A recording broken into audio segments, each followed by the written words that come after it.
Hello guys, ito po si Papa Mark para po ituro ang step by step sa pag-renew ng ating license to own and to possess firearms o LTOPF. So ngayon ay ginawang mas mabilis at mas convenient ang pag-renew ng LTOPF kaysa nung araw. Okay guys, start na tayo. Step 1. Gumawa muna tayo ng online account.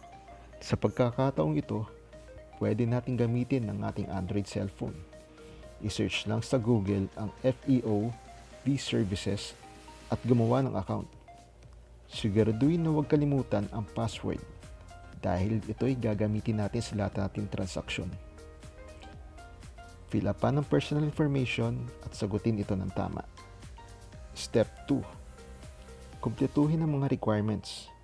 Ito ay ang LTOPF renewal form, NBI clearance, National Police clearance, Eurotest at drug test. Sa FEO account natin, ang unang requirements na kailangan mo nang i-upload ay ang LTOPF renewal form, NBI clearance at National Police clearance. Sa renewal form, ito'y maaring i-download sa internet. I-type lang LTOPF renewal form at ipanatoryo ito. Madali na rin kumuha ng NBI clearance dahil online na rin ang pagkuha dito. Sa National Police clearance, kadalasan ito ay mayroon na sa ating mga munisipyo. Kapag nakumpleto ninyo na ang LTOPF form na notaryado, NBI at National Police clearance, picturean ito ng maayos at i-upload sa ating account at maghintay tayo na ma-approve. Meron itong confirmation para ito'y ma-aprobahan. Lagi lang bisitahin ng inyong account.